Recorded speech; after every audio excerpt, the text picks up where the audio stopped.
Okay, हरे कृष्णा।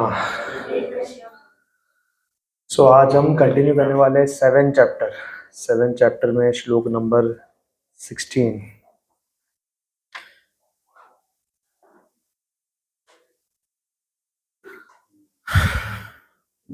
सो ये जो श्लोक है बहुत ही इम्पोर्टेंट है। इसका इंग्लिश में ट्रांसलेशन पढ़ता हूँ। ओ best among भारतास, 4 kinds of pious men began to render devotional service unto me: the distressed, the desirer of wealth, the inquisitive, and he who is searching for knowledge of absolute। ठीक है, तो ये श्लोक बहुत important है। इसमें क्या बता रहे हैं कि लोग कभी मंदिर आते हैं, मंदिर या फिर भक्ति में कब आते हैं, तो जनरली 4 टाइप के लोग रहते हैं। ठीक है, ये श्लोक का हम लिख लेते हैं एक बार। इसी चलो क्या, there are 4 types of people. ठीक है,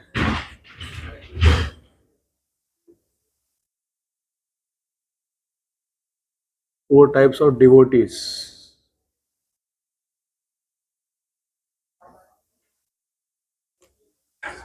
ठीक है, तो पहला कैटेगरी होता है जो, ठीक है,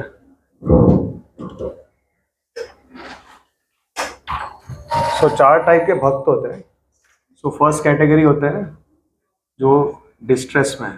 ठीक है, तो स्ट्रेस में है बेसिकली, ये फर्स्ट कैटेगरी होता है, जिनको बहुत चिंता होती है। ऐसे लोग मंदिर में आते हैं, ऐसे लोग भक्ति करने का ट्राई करते हैं।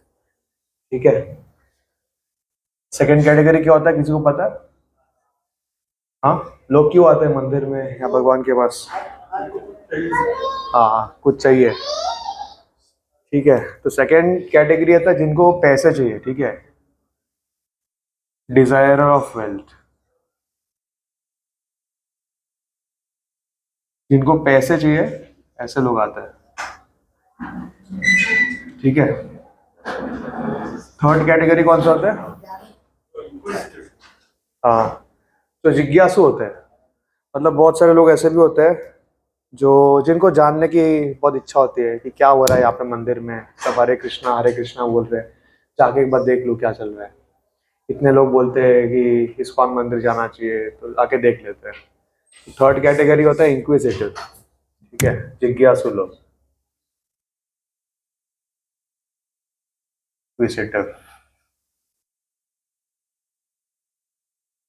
तो हिंदी में बोलते हैं जिज्ञासु, जिज्ञासु लोग। ठीक है, और फोर्थ कैटेगरी, ये सबसे रेयर कैटेगरी है, उसको बोलते हैं जो सच्ची में नॉलेज के लिए आ रहे हैं, ज्ञान के लिए आ रहे हैं। ठीक है, सो ये 4 कैटेगरीज होते हैं। First is distress, second is जिसको पैसा चाहिए, थर्ड होता है जो इंक्विजिटिव है, और फोर्थ होता है जो उनको सच्ची में नॉलेज चाहिए। ठीक है, तो हम में से जो भी यहाँ पे है ना, सब इसी कैटेगरी में है। इन चारों में से कोई एक कैटेगरी में होंगे। ठीक है,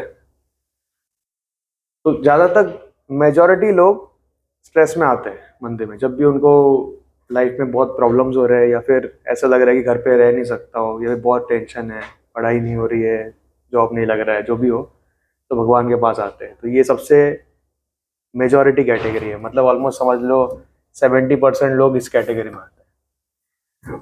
बाकी सेकेंड कैटेगरी में डिजायर ऑफ वेल्थ, जिनको भी पैसे चाहिए रहता है। तो रिसेंटली हम लोग तिरुपति गए थे, वहाँ पे दर्शन लिया था हमने भगवान जी का। So Tirupati is famous for this, जिनको भी पैसे चाहिए रहता है वो जाके वहाँ पे बालाजी के पास जाते हैं, मन्नत लेते हैं कि मैं जो जनरल लाइन है वो लगाऊंगा, 24 आवर्स, 25 आवर्स, 26 आवर्स लाइन लगाऊंगा, आपके दर्शन लूंगा, आपको इतना पैसे दूंगा, in return give me this much. This is second category. Third category जो जिज्ञासु होते हैं, कि उन्होंने, उनको पता करना है क्या चल रहा है क्या नहीं चल रहा है, इसके लिए आ गए। अब फोर्थ कैटेगरी के लोग सबसे रेयर होते हैं, जिनको नॉलेज चाहिए, एग्जैक्टली उनको जानना है कि ये जीवन हमें क्यों मिला है, ह्यूमन बर्थ क्यों मिला है, ये सब जानना है। तो this is the fourth category. ठीक है, तो सबसे पॉपुलर ये होता है, सबसे ज़्यादा लोग इस कैटेगरी में आते हैं, फिर इसमें, फिर इसमें, फिर इसमें। तो इसके आगे, इसके पहले कि हम आगे जाए, हम थोड़ा सा पोल टाइप करेंगे। तो हम में से कितने लोग हैं जो स्ट्रेस में यहाँ पे आए थे? हाथ ऊपर करो। बस इतने? अच्छा, ठीक है। कितने लोग डिजायर ऑफ वेल्थ थे? मतलब सबके अंदर रहता है डेफिनेटली, बट कितने लोग पैसे से आए थे? अच्छा, हाँ, इसके लिए नहीं आए थे। ओके। कितने लोग जिज्ञासु थे, इसके लिए आए थे यहाँ पे? अच्छा, ठीक है। और कितने लोग नॉलेज के लिए, सिर्फ नॉलेज के लिए आए थे? अच्छा, हाँ, ऐसा तो है, वो तो है। मतलब बहुत सारे रीजंस के लिए लोग आते हैं, लेकिन एक मेन रीजन होता है। हाँ, हाँ, नॉलेज प्राप्त करने के लिए आते हैं। दे आर जिज्ञासु इज डिफरेंट। जिज्ञासु को खाली देखना है कि क्या चल रहा है। जैसे बहुत सारे लोग होते हैं, चल रहे हैं, देखा रहे इधर बीच है, जाके देखते हैं बीच में क्या हो रहा है। फिर बीच से रिटर्न आ रहे हैं, देखा अरे इधर मंदिर है, तो मंदिर के अंदर आ गए देखने के लिए अंदर क्या चल रहा है। या फिर किसी ने बोला इस्कॉन मंदिर अच्छा होता है, जाके देख लूँ, वैसे टाइप के होता है। बट नॉलेज वो होता है कि जिनको भगवत गीता सीखना है, जिसको भगवत गीता सीखना है, असली नॉलेज जानना है, तो ये बहुत रेयर कैटेगरी होती है। ठीक है। And by the way, in temple ये चार के अलावा भी एक और कैटेगरी के लोग भी आते हैं। हाँ, प्रसाद। ये कहीं लिखा नहीं है, बट खासकर यहाँ पे एक और रीजन के लिए भी लोग आते हैं, प्रसाद। ठीक है। तो इन जनरल मतलब गीता में लिखा है कि ये चार रीजन है, बट अपने मंदिर में 5 रीजन के लिए लोग आते हैं। ठीक है। तो अभी समझते हैं कि ये श्लोक में क्या बताते हैं भगवान जी। ठीक है। तो भगवान ये बता रहे हैं, ये श्लोक के अगर पहले पहले वाले श्लोक देखोगे तो भगवान बता रहे हैं कि 2 टाइप के लोग होते हैं। ठीक है। एक होते हैं मिसक्रिएंट्स। ठीक है। भगवान इनको डिस्क्राइब करते हैं, miscreant.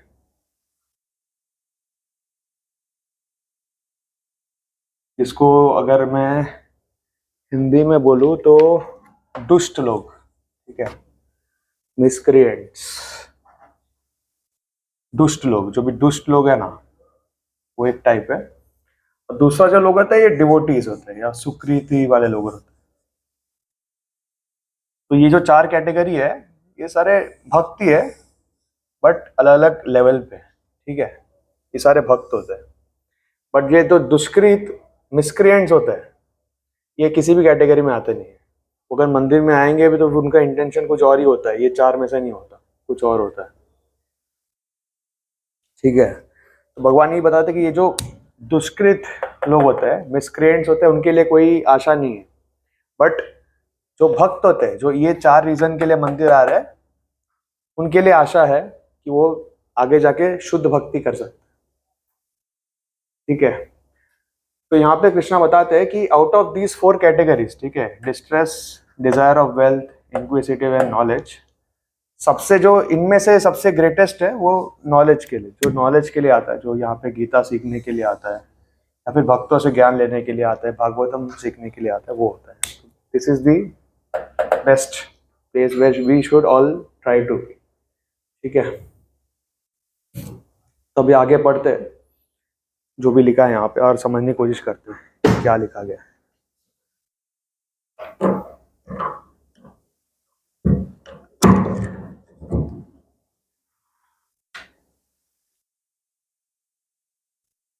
So, unlike the miscreants, these are adherents of regulative principles of scriptures. They are called Sukritin.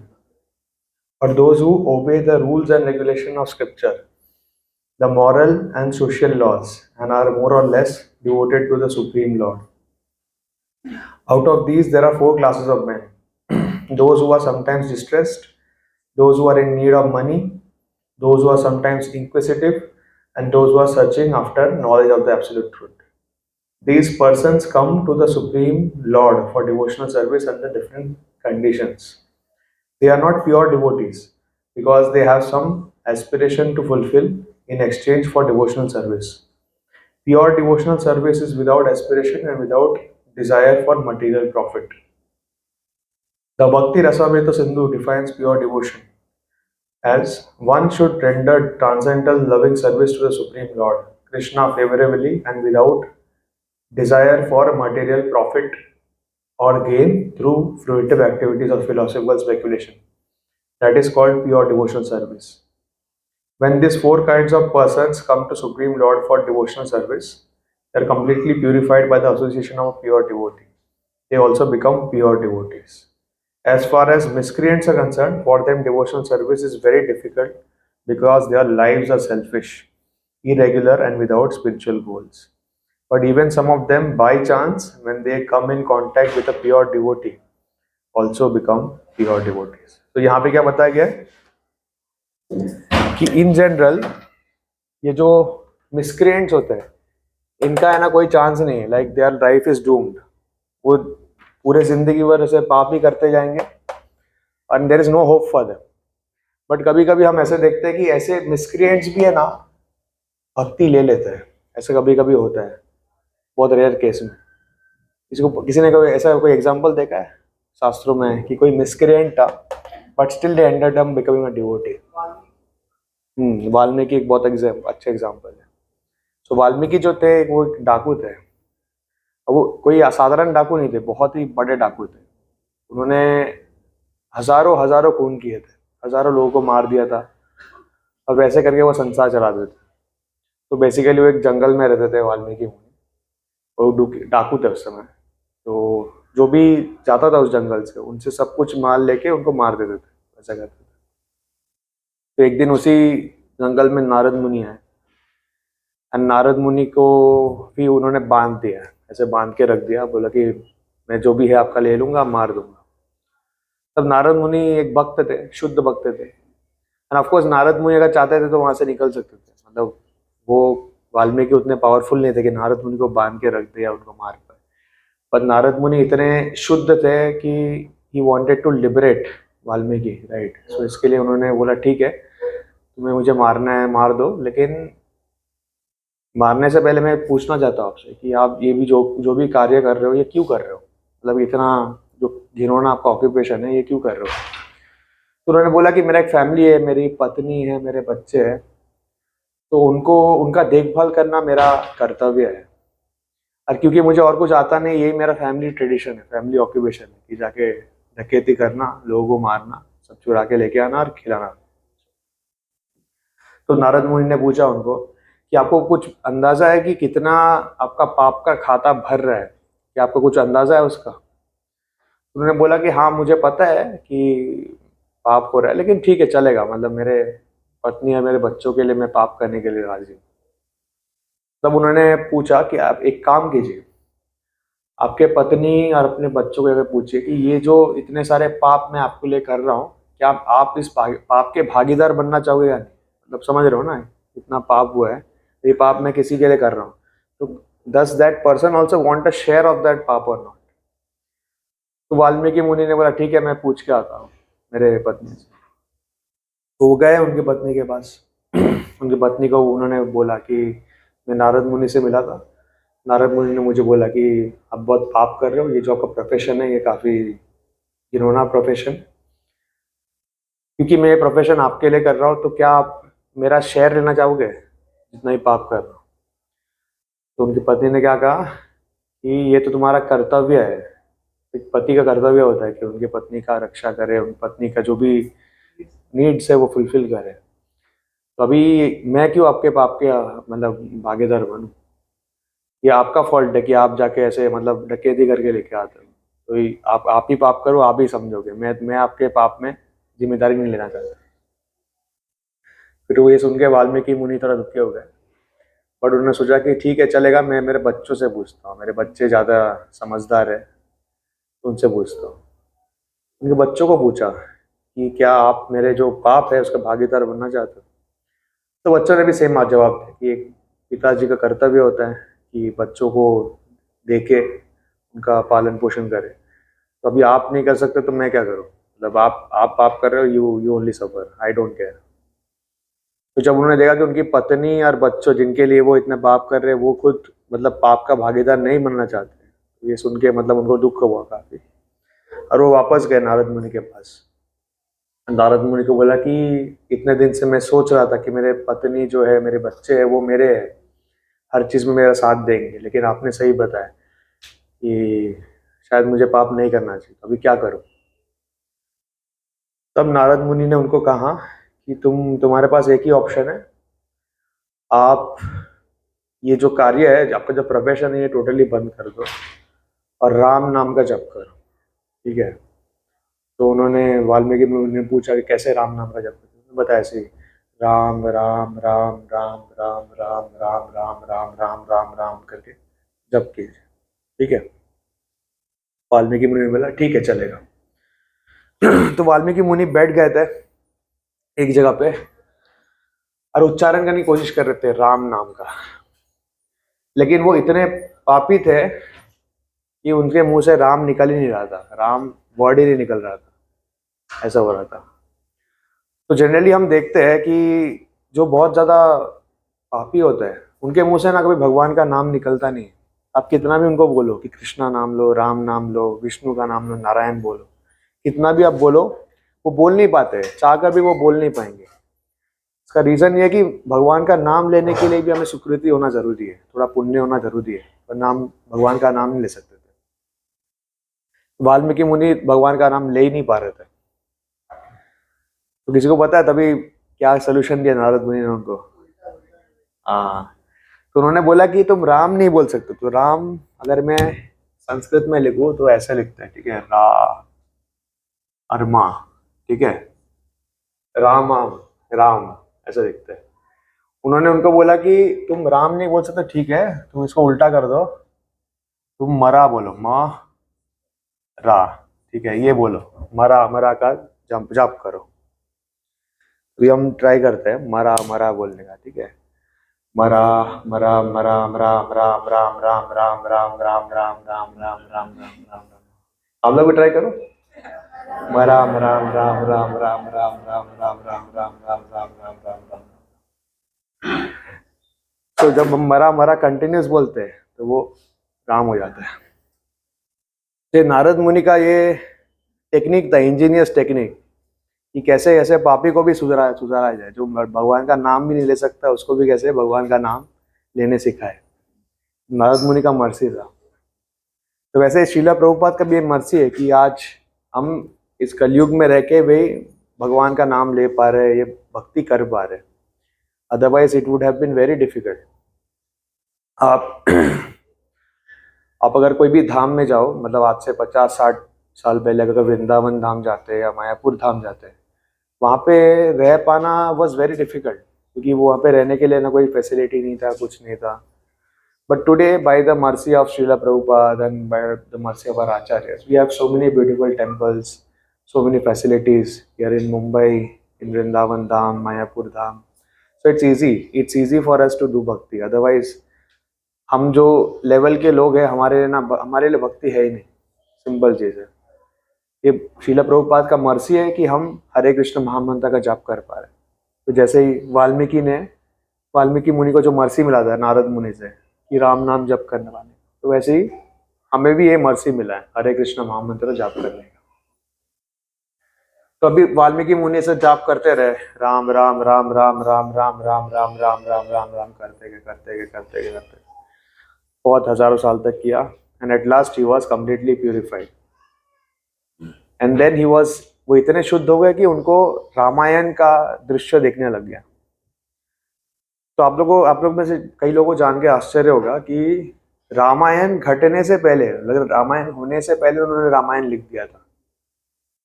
मतलब आप समझ रहे हो कि कल होने से पहले उन्होंने कल क्या होने वाला है वो लिख दिया था। तो ये एक सिद्धि है जो शुद्ध भक्तों को प्राप्त होती है, उनको है ना फ्यूचर में क्या होने वाला है वो इवेंट समझ में आते हैं। तो जैसे हमारे पुराण है, श्रीमद् भागवत पुराण जो है, इसमें अगर आप 12th कैंटो पढ़ोगे तो 12th कैंटो में बहुत सारे सिम्टम्स बताए गए कलयुग में, कि कलयुग में फ्यूचर में क्या होने वाला है। अब ये जो श्रीमद् भागवतम है, ये ऑलमोस्ट 5000 ईयर्स अगो व्यास मुनि ने कंपाइल किया था, अप्रोक्सीमेटली बोल रहा हूँ मैं। बट उसमें अगर आप पढ़ोगे द सिम्टम्स ऑफ कलयुग, मतलब कलयुग में क्या क्या होने वाला है, लोगों की कैसी दुर्गति होने वाली है, लोगों का जो लाइफ स्पैन है वो कैसे कम होने वाला है, उनका मेमोरी का क्या हाल होने वाला है, सब चीजें लिखी गई है वहां पे। तो श्रीमद् भागवतम में लिखा गया है कि जैसे कलयुग आगे बढ़ेगा वैसे लोगों की जो बुद्धि है वो कम होती जाएगी। तो पहले के जमाने में लोग जो थे वो श्रुतिधर थे। श्रुतिधर का मतलब पता है किसी को? हाँ। तो जैसे अगर किसी ने कोई भी चीज बताया, मेरे गुरु ने हमें मुझे कुछ इंस्ट्रक्शन दिया या फिर कुछ सुनाया, एक एक पोएम सुनाया, एक स्टोरी सुनाया, तो वो एज इट इज उनको दिमाग में ऐसे प्रिंट हो जाता था एज इट इज। उसको श्रुतिधर बोलते थे। ये इसलिए कर पाते थे लोग कि उस जमाने में लोग शुद्ध थे, वो ब्रह्मचर्य का पालन करते थे, इसके लिए उनका इंटेलिजेंस बहुत स्ट्रांग था। तो सभी लोग श्रुतिधर थे। तो श्रुतिधर जो होते हैं उनको लिखने की जरूरत नहीं है, उनको उनके लिए बुक्स की जरूरत नहीं है। बट जैसे जैसे युग बीतता गया, सत्य युग, त्रेता युग, द्वापर युग, कलयुग आने वाला था, तो व्यास मुनि ने पहले से ही देख लिया कि फ्यूचर में क्या होगा कि लोगों का मेमोरी इतना कम हो जाएगा कि लोग सब चीज भूलना स्टार्ट कर देंगे। फिर ये जो भी इंस्ट्रक्शंस हम दे रहे हैं ओरल फॉर्म में, जो भी बोल के दे रहे हैं, ये लोग भूल जाएंगे या फिर लोग उसको ट्विस्ट करके कुछ और मीनिंग निकालेंगे। तो ये देखते हुए उन्होंने सोचा कि जितने भी शास्त्र है, जितने भी इंपॉर्टेंट शास्त्र है वो मैं लिख दूं। तभी जाके उन्होंने सारे वेद रिटन फॉर्म में लिखा, जितने भी महाभारत महाभारत को रिटन फॉर्म में लिखा। And at the end he wrote the Shrimad Bhagavatam, Bhagavata Purana. So Bhagavata Purana is the last scripture जो उन्होंने रिटन फॉर्म में लिखा, और वो सबसे ज्यादा इंपॉर्टेंट स्क्रिप्चर है क्योंकि उन्होंने उसमें सब कुछ बताया, सब जो सबसे उच्च कोटि का ज्ञान है वो श्रीमद् भागवतम में बताएंगे। तो इसके लिए शुद्ध भक्तों का संग करना बहुत जरूरी है। तो हमारे मंदिर के माध्यम से ये अपॉर्चुनिटी दिया जा रहा है सबको कि यहाँ पे आके हम सब शुद्ध भक्त बन सकते हैं just by associating with pure devotees even for a moment, like it's invaluable, we can all become pure devotees. तो ये प्रभुपाद जी बता रहे कि इवन मिसक्रिएंट्स जो एकदम दुष्ट होते हैं लोग, वैसे लोग भी भक्त बन सकते हैं अगर वो शुद्ध भक्त के कांटेक्ट में है। और हम में से जो भी लोग हैं हम सब इस कैटेगरी में, ये 4 कैटेगरीज में, तो हम इजीली डिवोटी बन सकते हैं। हमें खाली जो प्रॉपर प्रोसेस है हरे कृष्ण महामंत्र का चैंटिंग, जो 4 रेगुलेटिव प्रिंसिपल्स है वो फॉलो करना है, और हमें शुद्ध भक्तों का संग करना है जितना हो सकता है।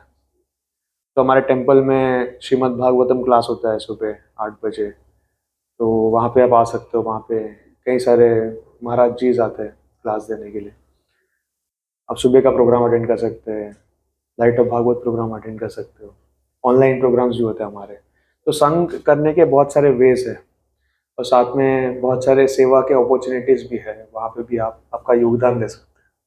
तो इससे आप सबका मतलब आपका ही लाभ होगा। तो यही प्रभुपाद जी बताए। किसी का क्वेश्चन है यहाँ तक?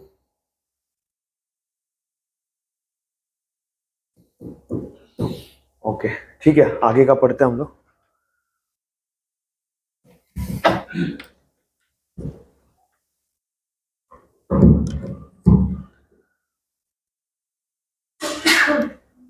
So when these 4 kinds of persons come to Supreme Lord for devotional service and are completely purified by the association of pure devotee, they also become pure devotees.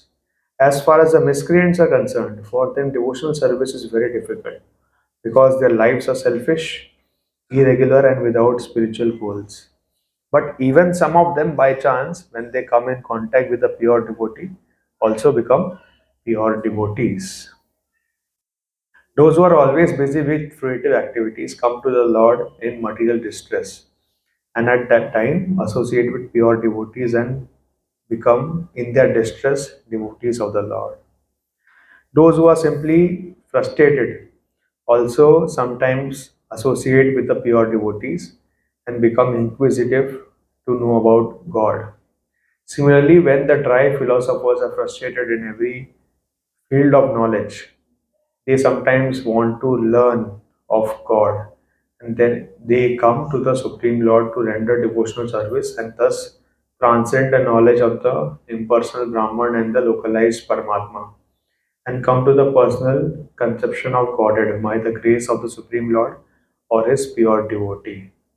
On the whole, when distressed, the inquisitive, the seekers of knowledge, and those who are in need of money are free from all material desires. And when they understand that by material remuneration has nothing to do with spiritual improvement, they become pure devotees.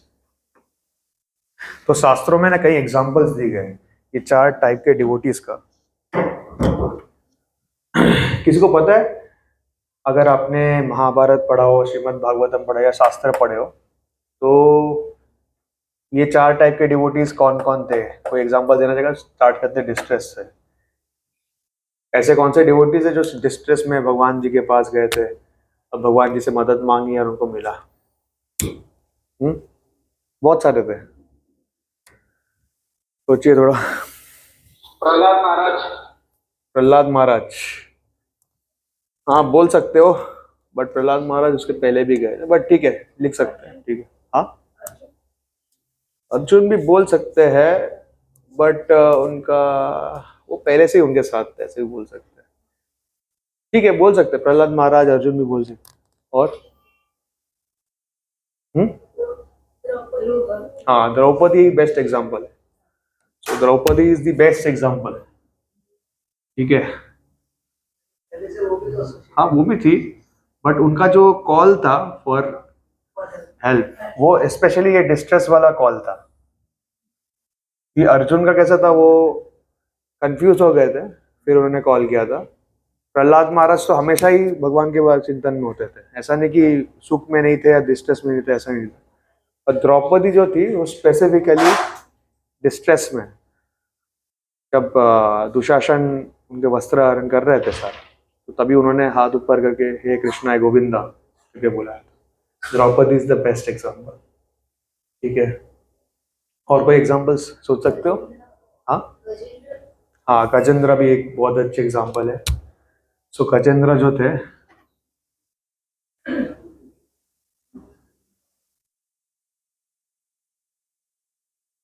Gajendra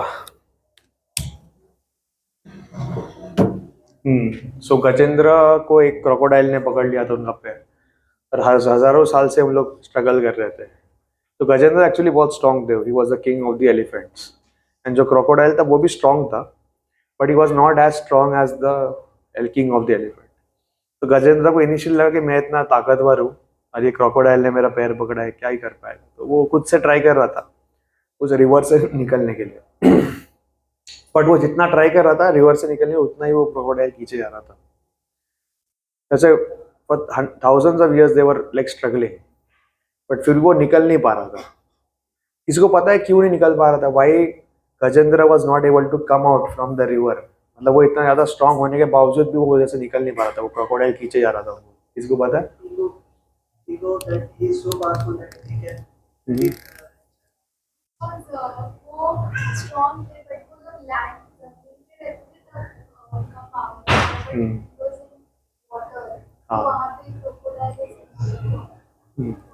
सो कैसा होता है कि हम सबका जो strength होता है वो पर्टिकुलर सर्कमस्टेंस में होता है, ठीक है। तो जैसे समझ लो कोई एक बहुत ही अच्छा टीचर है, ठीक है, अब वो प्रवचन देता है इंग्लिश में, ठीक है, उसको जाके आपने रशिया में भेज दिया और वहाँ बोला कि वहाँ पे लोगों को सिखाओ, तो वो सिखा नहीं पाएगा क्योंकि वो भाषा उसको आती नहीं, राइट। तो वैसे ही होता है। तो गजेंद्र जो थे वो ही was the king of elephant, but elephant का जो स्ट्रेंथ होता है वो लैंड पे होता है, वो पानी में उतना, मतलब वो उनका नेचुरल हैबिटेट नहीं।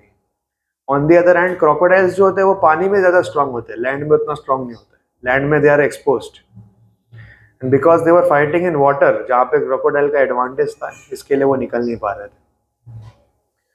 एक और रीजन ये था कि वो भगवान को सरेंडर नहीं किए थे initially was like very much proud, उनको लगा कि मैं खुद ही निकल जाऊंगा। तो हम लोग भी कई बार ऐसा होता है कि we are in problems, but हमें लगता है कि हम खुद से कर लेंगे। We don't consult any devotees, we don't remember lord, ऐसा होता है। बट लास्ट में जब उनको पता चला कि वो निकल नहीं सकते खुद के दम से, देन ही स्टार्टेड प्रेइंग। तो गजेंद्र के प्रेयर्स है श्रीमद् भागवत में, बहुत ही अच्छे प्रेयर्स है। तो वो प्रेयर्स जब भी समाप्त होता है तो भगवान स्वयं आते हैं गरुड़ जी पे बैठ के, और फिर वो क्रोकोडाइल का वध करते हैं और उनको उद्धार करते हैं। तो that is very good example. और कोई एग्जाम्पल?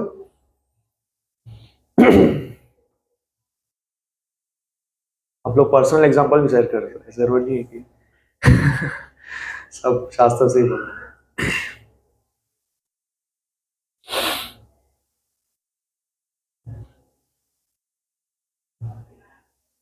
तो आप लोग के पास नहीं है तो मैं मेरा पर्सनल एग्जांपल बताता हूँ, ठीक है। तो मैं कैसे आया था, तुम, जब मैं मंदिर फर्स्ट टाइम आया था तो ऐसे मतलब कोई प्लान करके नहीं आया था। तो व्हाट हैपेंड इज कि मैं तभी 11वीं कक्षा में था, 11th में था तभी। एंड उस समय हम है ना प्रिपेयर कर रहे थे इंजीनियरिंग का एंट्रेंस एग्जाम का, ठीक है। तो जब इंजीनियरिंग एंट्रेंस एग्जाम के प्रिपेयर कर रहे थे, मेरे साथ एक मेरा दोस्त है, ठीक है। हम दोनों एक साथ पढ़ाई करते थे, सेम क्लासेस में आते थे, सेम पढ़ाई करते थे। जब पढ़ाई करते थे ना, तब मतलब ऐसा था कि हम दोनों का प्रिपरेशन सेम होता था, ऑलमोस्ट एक साथ बैठ के पढ़ाई करते थे, सेम ही टाइम पे बैठते थे, और हम दोनों का इंटेलिजेंस लेवल भी काफ़ी सिमिलर था। तो सेम ही ऑलमोस्ट पढ़ के जाते थे। लेकिन जब टेस्ट होता था, जब भी एग्जाम होता था, तो उसके नंबर मेरे से हमेशा ज़्यादा होते थे। ऐसा होता हमेशा होता था। तो ऐसा मैंने देखा, मैं सोचा कि ये तो बंदा मेरे साथ ही पढ़ता है, मेरे तरह ही दिमाग है उसका। ऐसा कोई सीक्रेट भी नहीं है, ऐसा नहीं कि वो अलग से जाके कुछ और पढ़ के आता है, बट ऐसा कैसे कि उसका नंबर हमेशा ज़्यादा आता है। एक दिन पूछा था मैंने कि ऐसा कैसे कैसे हो रहा है कि हम दोनों सेम पढ़ रहे हैं, हमारा रिस्पॉन्स टाइम भी सेम है, दिमाग में ऑलमोस्ट सेम है, तो तुम्हारा नंबर ज़्यादा आ रहा है, मेरा कम। उन्होंने बोला एक दिन बताऊंगा मैं तुम्हें, ठीक है कोई नहीं। तो ऐसे ही चल रहा था। एक दिन ऐसे ही टेस्ट दिया था हमने इधर, विलेपाले वेस्ट में ना एक धानुकर कॉलेज है। तो धानुकर कॉलेज में हमारा होता था मॉक टेस्ट। तो मॉक टेस्ट लगे हम ऐसा रिटर्न आ रहे थे विलेपाले स्टेशन। तो उन्होंने बोला कि तो उन्होंने पूछा कि वरुण, नहीं मैं ना इस्कॉन मंदिर जा रहा हूँ, तुम्हें आना है? मैंने बोला ठीक है, चलो मैं आता हूँ। तो फॉर्चुनेटली एक चीज़ अच्छा था कि मतलब बचपन से किसी ने अगर मुझे मंदिर के लिए बोलता था ना, मैंने कभी ना नहीं बोलता था, ठीक है चलो। वो मंदिर लेके आया मुझे। फिर मंदिर में I took darshan of Shri Shri Radha Rasbihari for the very first time. फिर बुक स्टॉल जो है ना, बुक स्टॉल में गए थे, वही सेम सेम टू सेम ऐसे ही बुक स्टॉल में। फिर उन्होंने मुझे ये गीता बताया था कि उन्होंने बोला कि यही मेरा सीक्रेट है, यही यही रीज़न है कि मेरा मार्क्स ज़्यादा, and I think you should take this. तो मैंने बोला कि I already have one Gita already. Of course वो गीता कुछ और ही था, it was authorize version, but उन्होंने बोला कि तुम ये वाला पढ़ो, read this, you will see the difference. तो मैंने ले लिया। Then he invited me for classes. तो यही यही रूम था, चक्रवाली था। तो चक्रवाल में आई केम संडे को, अराउंड कितने बजे था वो, 2 बजे था आई थिंक क्लास हो रहा था। तो यहाँ पे ही एक महाराज जी बैठे थे और मैं इधर ही बैठा था। तो देन मुझे समझ में नहीं आ रहा था बहुत सारी चीज़ें, but still I could understand कि जो नॉलेज मिल रहा है वो, that is there is something there in the knowledge, मतलब it's really pure. It's not as if somebody is teaching for somebody, खुद के जनरली लोग पढ़ाते क्या थोड़े फायदे के लिए पढ़ाते, खुद के फायदे के लिए, बट यहाँ पे वैसा नहीं हो रहा था। तो मैंने सोचा ठीक है इधर आते हैं। तो ऐसे आने लग गया, हर संडे संडे आने लग गया यहाँ पे यूथ प्रोग्राम में। फिर पता नहीं धीरे धीरे मतलब मेरा भी मार्क्स बढ़ने लग गया। तो मैं सोचा ये क्या है, मतलब ये तो मतलब पता नहीं, अभी भी वैसे ही पढ़ता हूँ मैं, पहले इतना पढ़ता था वैसे ही कर रहा हूँ, मार्क्स कैसे बढ़ रहा है। तो उसको भी बताया मैंने, तो वो भी हंसा। तो उन्होंने बोला कि तुम एक काम करो, ये हरे कृष्णा महामंत्र है, इसका जाप स्टार्ट करो। उन्होंने बताया था, ऐसे खरीद के दिया माला वगैरह, बोला ऐसे हरे कृष्णा कृष्णा कृष्णा हरे हरे, हरे राम राम हरे हरे। तो बोला कि पहले जय श्री कृष्ण चैतन्य प्रभु नित्यानंद श्री अद्वैत गदाधर श्री वासादि गौर भक्त, ऐसे स्टार्ट करते हैं, स्टार्ट चैंटिंग। वैसे मैं स्टार्टिंग में 2 माला कर रहा था, मैंने देखा और भी मार्क्स बढ़ गए धीरे धीरे। फिर मेरे में थोड़ा लोभ बढ़ गया, अरे ये तो कुछ है, तो है। फिर धीरे धीरे और बढ़ा दिया, 7 माला करने लग गया। फिर एक टेस्ट हुआ था, वो टेस्ट था मैथ्स का टेस्ट, ठीक है। तो उसमें मतलब जनरली मतलब उसके पहले मेरा मैथ्स में एवरेज आता था 100 में से 84, 85, 86, और उसका एवरेज आता था 96, 98 आता था। अचानक से ना मुझे 100 आ गया, पता नहीं कैसे। तो और लोग बढ़ गया, अरे क्या हो रहा है, तो सच्ची में कुछ पावर है इसमें। फिर और बढ़ा दिया मैंने। फिर माता पिता पूछते थे क्या कर रहे हैं ये सब, तो मतलब पहले तो मैं उनके सामने नहीं करता, लेकिन हाँ बाद में उनके सामने भी करने मैंने बोला इस ये करने से ना मार्क्स बढ़ता है। तो उन्होंने बोला ठीक है करो करो, अच्छी बात है, मंदिर जाना अच्छी बात है, जाओ। तो ऐसे करके आना स्टार्ट किया। तो that is how I got connected. हाँ, अरे नहीं नहीं वो I am not on that level. ये मेरा स्टोरी था। किसी और को अपना स्टोरी शेयर करना है? हम्म, ठीक है, बाद में बता दीजिए तो ये फर्स्ट कैटेगरी हो गया। सेकंड कैटेगरी है डिजायर ऑफ वेल्थ। ठीक है। हम्म, हाँ, ध्रुव महाराज बेस्ट एग्जांपल। ठीक है।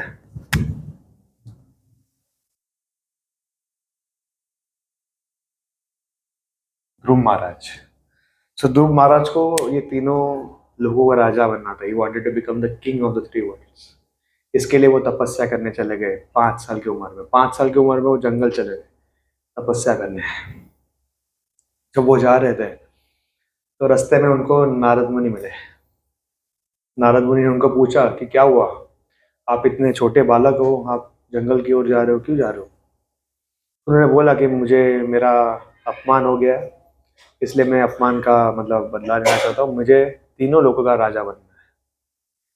तो नारद मुनि ने उनको बोला कि बालक तुम अभी बहुत छोटे हो, 5 साल के हो खाली, तुम्हें तपस्या करनी है बहुत अच्छी बात है, लेकिन अभी आप वापस घर चले जाओ, थोड़े बड़े हो जाओगे तब वापस आना, मैं आपको बताता हूँ।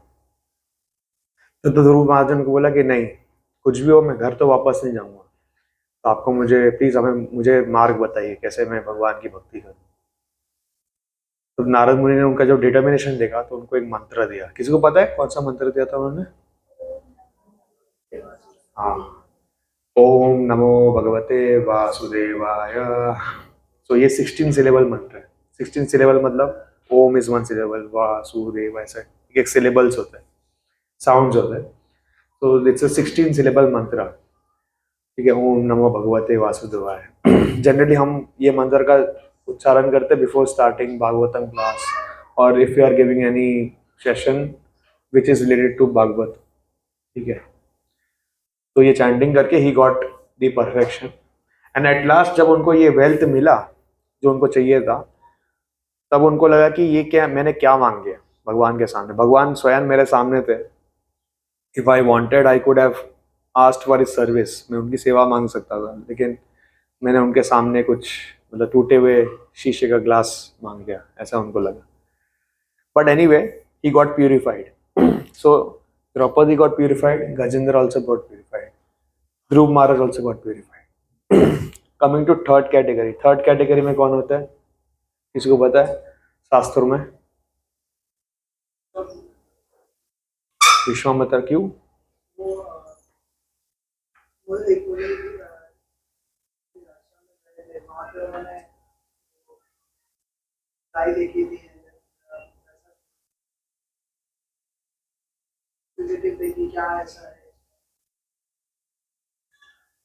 वो तो अलग है, उन्होंने वशिष्ठ मुनि का गाय देखा था, उनको लोभ हो गया था, और फिर उन्होंने वो चुराया था, उनका गाय चुराने के लिए गए थे बट चुरा नहीं पाए। वो अलग अलग ही रीजन है, इंक्विसिटिव तो नहीं थे वो, तो मतलब हार्म करने गए थे। ऐसा उनका अलग ही केस है। इंक्विसिटिव मतलब जिज्ञासु, किसी ने कुछ इंक्वायरी किया और फिर उनको भक्ति का प्राप्ति हुआ, या फिर भगवान के बारे में जान गए, ऐसे कौन है शास्त्रों में? यस, एक हिंट देता हूँ। श्रीमद् भागवतम कैसे स्टार्ट हुआ था? श्रीमद् भागवत परीक्षित महाराज से भी पहले। श्रीमद् भागवतम के रिसाइटर कौन है मतलब? हाँ नहीं, सुखदेव गोस्वामी भी एक डायलॉग में आते हैं। उन सुखदेव गोस्वामी के बारे में कोई कुछ कह रहा है। हाँ, तो जो नैमिषारण्य फॉरेस्ट है वहाँ पे सेजेस है, नैमिषारण्य फॉरेस्ट में। ठीक है।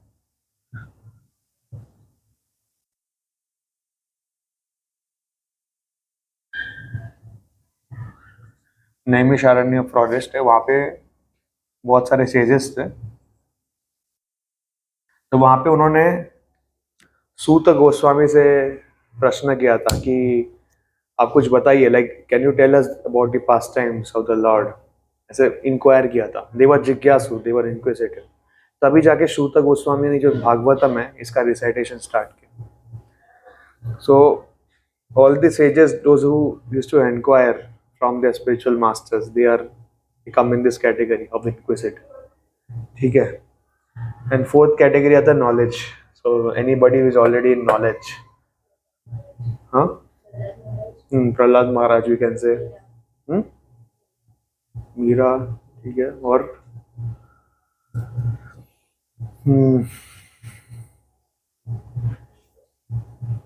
सो हमारे जो 12 महाजन है उनमें से ना एक कैटेगरी आते हैं, उनको बोलते हैं फोर कुमार्स, ठीक है, चार कुमार बोलते हैं, ठीक है। तो ये ब्रह्मा जी के संतान थे, इनके पास ऑलरेडी नॉलेज था, but they wanted to know more, and that is how they came to know about the supreme lord and they became devotees. So ये फोर कुमार जो है वो स्पेसिफिकली नॉलेज के लिए आए थे। तो यहाँ पे भी आप देख सकते हो, जब मैंने डिस्ट्रेस का आपको पूछा तो आप लोगों के पास बहुत सारे एग्जाम्पल थे, डिजायर ऑफ वेल्थ के भी एग्जाम्पल्स थे, इंक्विजिटिव के थोड़े कम एग्जाम्पल थे, नॉलेज के आपके पास उतने एग्जाम्पल्स नहीं थे, क्योंकि वर्ल्ड में it's like a funnel, majority of the people they come to Krishna because they are in distress. तो ऐसे बहुत सारे एग्जाम्पल आपको मिल जाएंगे। Then the second most popular category is desire of wealth, ऐसे भी लोग मिल जाएंगे। इंक्विजिटिव थोड़े कम लोग होते हैं जो इंक्विजिटिव होके यहाँ पे आते हैं, और desire of knowledge is the least, what to say, least popular reason why people come to Krishna, ठीक है। तो इट्स लाइक अ फनल। तो इसके नेक्स्ट श्लोक में कृष्णा यही बताते हैं कि out of these four categories, those who come to me, approach me for knowledge, they are the most dear to me. So हमें भी gradually, like it doesn't matter in which category we are in, right, we were when we came here, but gradually we have to come to this level and then we can transcend this level. So when I say transcending this level, so we have to talk about pure devotees, ठीक है। so जो शुद्ध भक्त होते हैं, शुद्ध भक्त, pure devotees of the Lord, ठीक है।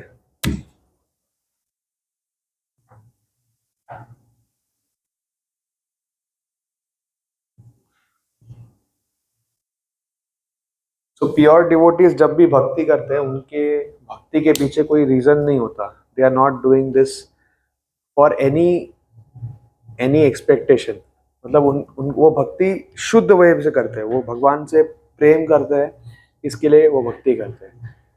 तो अगर मटेरियल वर्ल्ड में उसका इक्विवेलेंट बताया जाए कुछ हद तक, तो एक माँ का जो प्रेम होता है उनकी बच्चे की तरह, तो वो काफ़ी हद तक प्योर होता है। उनको कोई एक्सपेक्टेशन नहीं होता उनके बच्चों से कि मेरा बच्चा बड़ा होगा फिर मुझे खिलाएगा, वैसे एक्सपेक्टेशन नहीं होते जनरली, ठीक है। तो वैसे आप कंपेयर कर सकते हो कि that is service because of pure love. So जो भक्त होते हैं, जो प्योर वैष्णवस होते हैं, प्योर डिवोटीज होते हैं, वो जो भक्ति करते हैं, जो सेवा करते हैं, that is without any expectation, they are doing this purely just because they love Krishna. But उस स्टेज तक आने के लिए we have to first of all get purified, and the best way to get purified is by chanting this Hare Krishna Krishna Krishna Hare Hare, Hare Ram Ram Ram Hare Hare. So this mantra is very powerful. It can elevate any one of us. Regardless of what kind of situation we are in, we can easily get elevated and become a pure devotee. So इस mantra में उस power है। The only thing is that we have to chant it in a very attentive manner, very purely, and we have to follow the four regulative principles. That is very important. ठीक है, तो जब आप ऐसे भाव से करोगे तो definitely will become a pure devotee. ठीक है। Four principles. So there are four principles which have been laid down by our acharyas, which are very important for us. If we follow those four principles, then we will be able to chant properly, we will be able to do bhakti properly. So I'll just write it down for everyone's clarification. ठीक है, यहाँ पे लिख देता हूँ। Four regulative principles.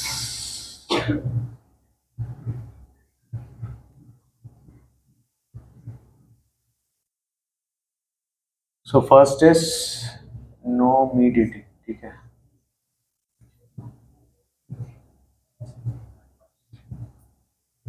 ये सबसे first है। Second is no illicit sex,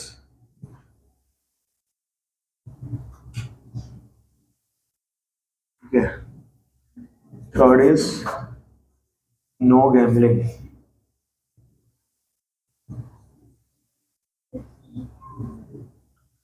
and fourth is no intoxication,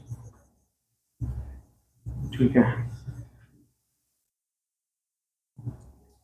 तो इसके पीछे भी है ना, there are like very logical reason why these four regulative principles are given, ठीक है।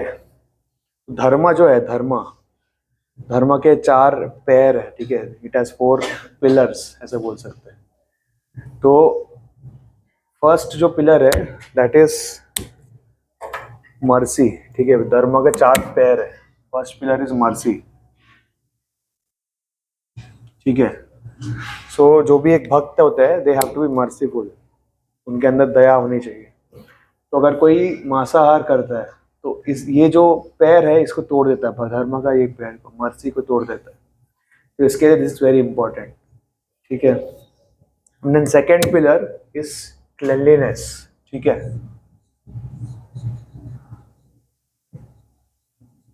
So becoming clean, becoming pure is very important. So anyone who has like an affair with somebody whom they are not married to, they end up becoming unclean. So cleanliness is not just external; it's also internal. So that is why we have to be very careful of these two pillars, like mercy and cleanliness. We have to be clean both externally and internally, and we have to be merciful. ठीक है। तीसरा है no gambling, ठीक है। तो gambling, इसका तो ये था ना,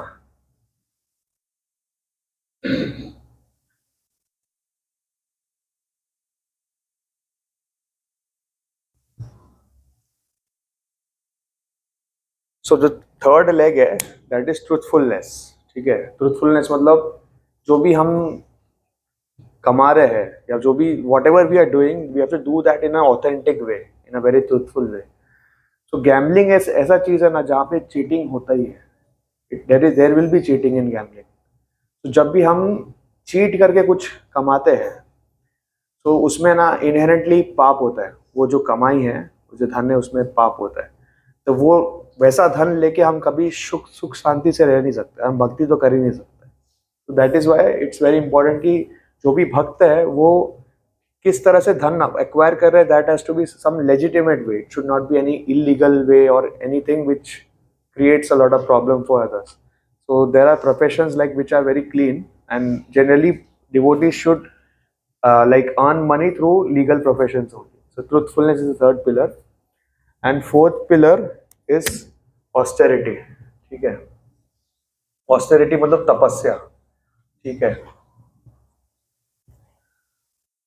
सो जो भी नशा करता है, इंटॉक्सिकेशन मतलब नशा करना, जो भी नशा करता है वो कभी तपस्या नहीं कर सकता। तपस्या मतलब having self control.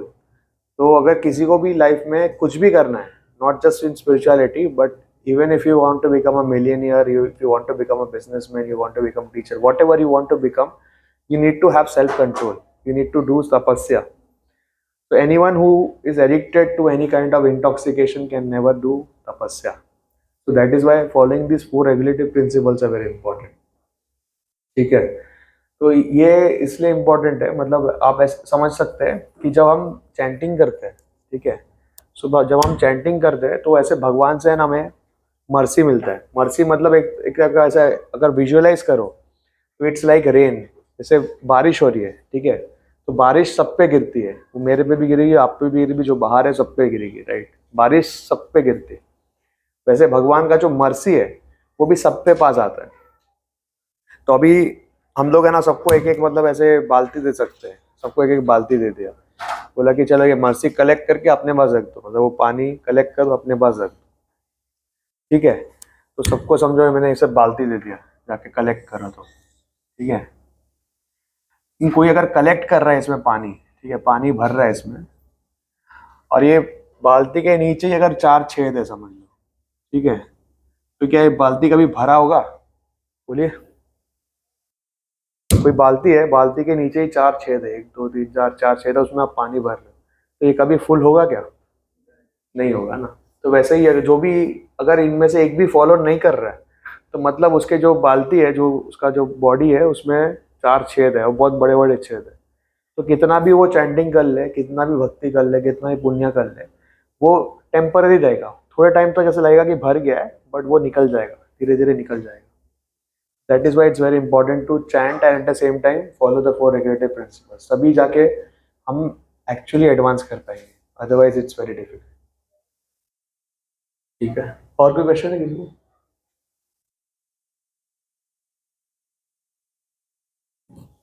chanting the only way to progress. Chanting is the best way in Kali Yuga. Yeah, there are other ways also, but it's very difficult to execute in Kali Yuga. And chanting is the best way in all the yugas, in fact, not just in Kali Yuga. In other yugas, there are other ways also, but in Kali Yuga specifically, chanting is the only effective way, we can say. और कोई question किसी को?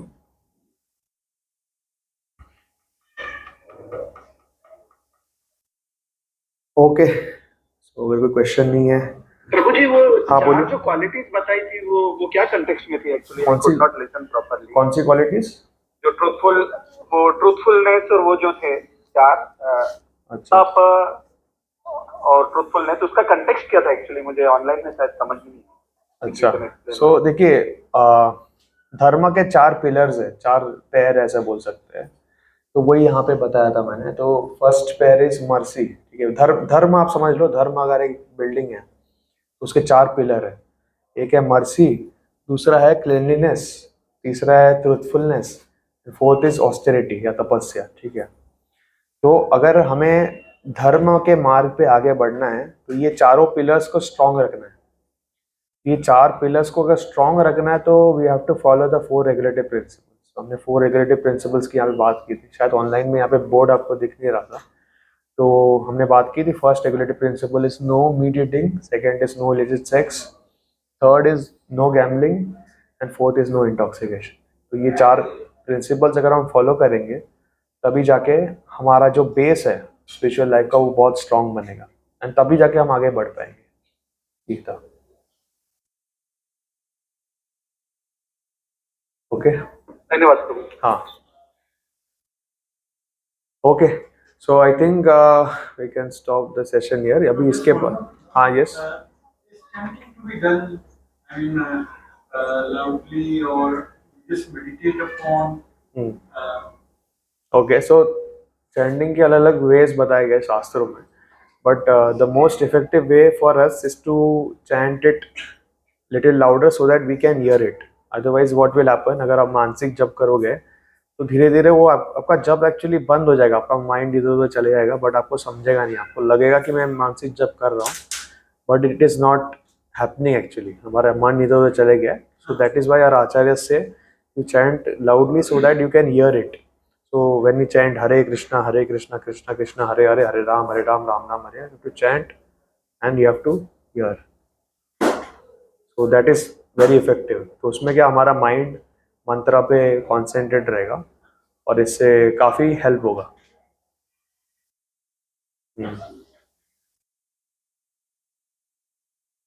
ठीक है, हाँ, बोलिए। जैसे कि हम जो माला करते हैं तो 16 राउंड कंप्लीट करने के बाद काउंटर पे एक्स्ट्रा करते हैं। तो एक्स्ट्रा करने के बाद कभी कभी ऐसा होता है कि हम उस पे ऐड कर देते हैं माला कंप्लीट होने के बाद। वो सही है, गलत है? अब चैंटिंग कितना भी कर सकते हो, जितना ज़्यादा करोगे उतना अच्छा है। 16 rounds you have to do minimum, उसके ऊपर आप कितना भी कर सकते हो। काउंटर जब आप बोल रहे हो, मतलब कि आप जपमाला पे करते हो कि किसी और पे करते हो? पहले जपमाला पे कंप्लीट करने के बाद फिर काउंटर पे अगर एक्स्ट्रा टाइम मिलता है तो काउंटर पे कर लेते हैं। काउंटर पे क्यों करते हो? जपमाला में कंटिन्यू कर। काउंटर में जो जप होता है, जैसे कि सी काउंटर किसके लिए बनाया गया था, तो there are many Islamic countries जहाँ पे ना devotees cannot practice devotional service openly. तो वैसे कंट्रीज में लोग जप कर पाए इसके लिए काउंटर बनाया गया है, क्योंकि आप जपमाला अगर लेके जाओ यहाँ पे इमाइग्रेशन में अगर पकड़ लिया कि ये क्या है, प्रॉब्लम ना हो इसके लिए काउंटर दे। In India we don't need counter actually.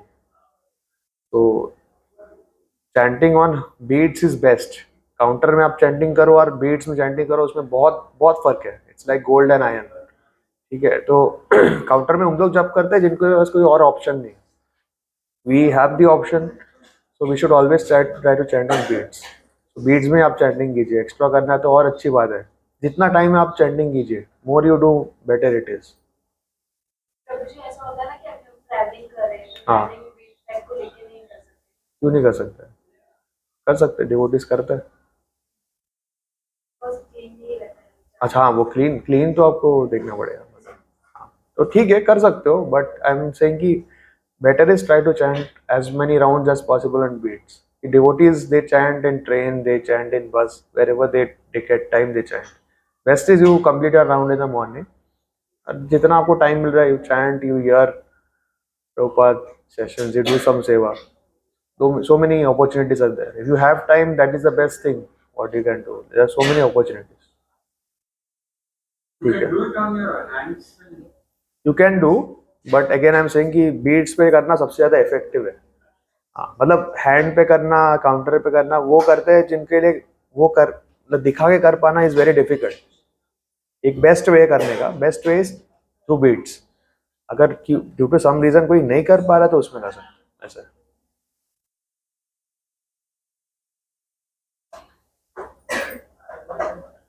Okay, सो इसके बाद हमारा प्रसाद होगा। कोई यहाँ पे फर्स्ट टाइम आया आज?